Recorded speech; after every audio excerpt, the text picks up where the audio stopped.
Aujourd'hui, mon portefeuille crypto a pris une grosse claque, moins 50 000 euros en seulement quelques semaines. Pourquoi? Parce que je suis très exposé à Bitcoin, j'ai une forte conviction, j'ai même fait des crédits à la consommation pour en acheter, mais depuis le mois d'octobre, il a perdu 50% de sa valeur. Je tourne cette vidéo le vendredi 6 février et hier, Bitcoin a perdu 15% de sa valeur en une seule journée. Et tant qu'à faire, durant la nuit, il a touché les 59 000 $, donc on est bien en dessous du précédent record de 2021 qui était de 69 000 $. L'objectif de cette vidéo, ce n'est pas de faire une analyse de marché, c'est de vous montrer la réalité des choses, de vous montrer ce qui s'est réellement passé et de vous expliquer ce que j'aurais pu faire de différent pour réduire cette perte. Et restez bien jusqu'à la fin de cette vidéo parce que je vais vous expliquer quelle est ma stratégie d'investissement sur Bitcoin pour les prochaines années. Parce que je pense que le Bitcoin va mettre plusieurs années à remonter. Pour commencer, la volatilité sur Bitcoin, c'est une surprise pour personne. Donc quand on voit des fluctuations de prix aussi importantes à court terme, ce n'est pas si impressionnant que ça parce qu'en réalité, c'est plutôt habituel. Depuis 2019, j'achète du Bitcoin tous les mois. Et depuis 2022, j'y consacre une énorme partie de mes revenus.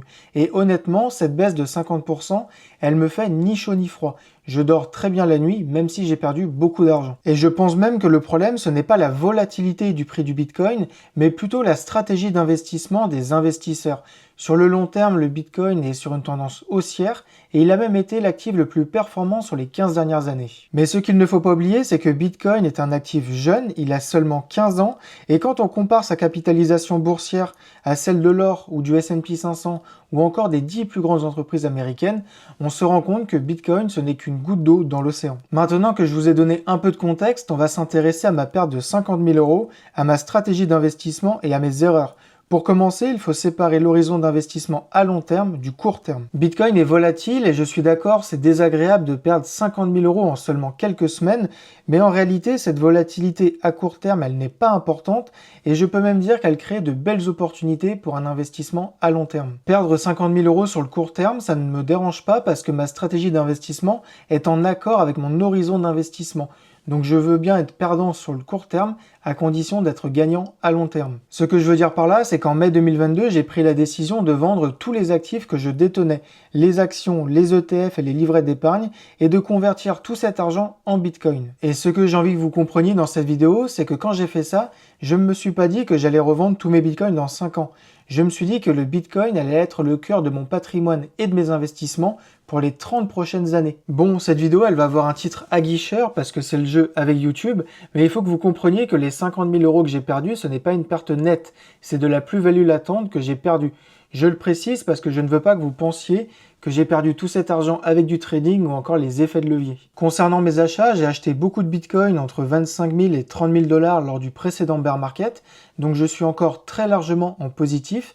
Par contre, ma plus-value latente a été divisée par 2 en seulement 4 mois. Et en toute transparence, j'aurais pu limiter ma perte et limiter la casse, mais j'ai été très bête. Donc maintenant, on va s'intéresser aux erreurs que j'ai faites et qui m'ont coûté beaucoup d'argent. Ma première erreur a été de ne pas suivre assez activement le marché. En 2025, je me suis beaucoup concentré sur mes projets immobiliers et sur le développement de mes activités comme le média de l'investisseur. Donc mes investissements crypto, je les ai laissés un petit peu de côté. Et franchement, je regrette. Entre le point bas en 2022 et le record de prix en fin 2025, le Bitcoin est passé de 15 000 $ lors de la faillite de FTX à 125 000 $. La performance, elle est colossale, on parle de x10 en seulement quelques années, et honnêtement, ça n'arrive pas tous les jours. Quand je rénovais mes appartements en 2025 ou que je travaillais sur le média de l'investisseur, j'étais conscient de cette hausse, parce que je gagnais beaucoup d'argent, il faut l'avouer. Le problème, c'est que je n'ai pas pris de recul sur mes performances et je n'ai pas assez vendu. Donc j'ai redonné une partie de mes performances au marché. En toute honnêteté, si j'avais pris un peu plus de temps pour m'intéresser aux performances du marché et à la situation économique mondiale, j'aurais pris un peu plus de bénéfices. Mais avec les si, on refait le monde. Et il faut bien garder en tête que Bitcoin n'est pas le seul actif à s'effondrer. Bon, c'est peut-être lui qui s'effondre le plus, mais l'or, l'argent et certaines valeurs technologiques baissent fortement également. Et cette baisse généralisée sur les marchés, elle ne vient pas simplement de la fin d'un cycle, mais aussi d'une situation économique qui est très instable ces dernières années. Donald Trump fait ce qu'il veut, les taux sont hauts, le président de la Fed a changé et les marchés sont très hauts. Demain, peut-être que le Nasdaq et le S&P 500 vont corriger de 20 ou 30%.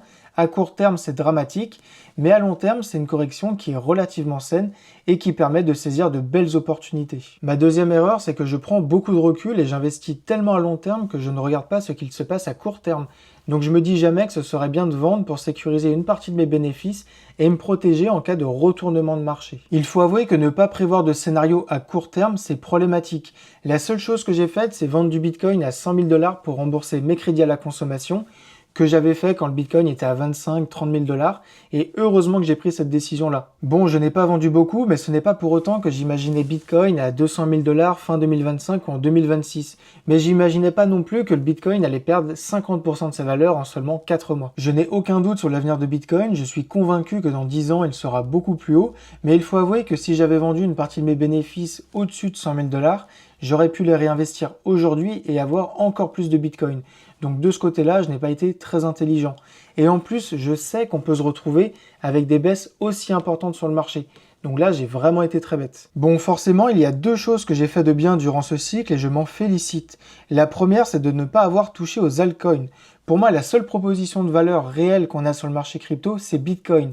Et je ne veux surtout pas toucher au reste du marché. Beaucoup d'investisseurs misent sur les altcoins en espérant devenir millionnaire du jour au lendemain, mais pour moi, c'est de la bêtise. Il n'y a pas une plus grosse erreur que l'on peut faire que de miser en grande majorité sur des altcoins qui tendent tous vers zéro face à Bitcoin. La deuxième chose que j'ai fait de bien, c'est de ne pas avoir fait de trading et de ne pas avoir utilisé d'effet de levier. Honnêtement, mon profil est déjà suffisamment risqué et volatile à court terme, donc je n'ai pas besoin d'ajouter une couche de risque supplémentaire. D'ailleurs, ce que je reproche aux influenceurs crypto, notamment sur Twitter, c'est d'avoir trop mis en avant l'aspect trading et les altcoins et pousser des milliers d'investisseurs à perdre beaucoup d'argent sur le marché. Si tout le monde était concentré sur Bitcoin, je pense sincèrement que le marché se comporterait beaucoup mieux aujourd'hui.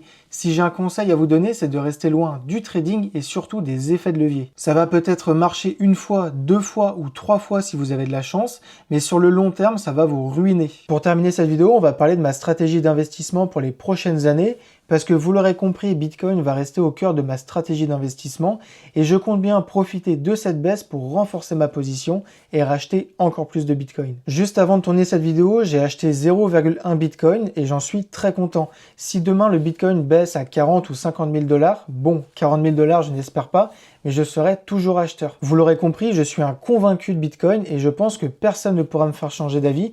Et mon objectif de 2026, il est clair, c'est d'acheter un Bitcoin entier supplémentaire. Par contre, je ne vais pas faire deux fois la même erreur et je vais apprendre de mes pertes.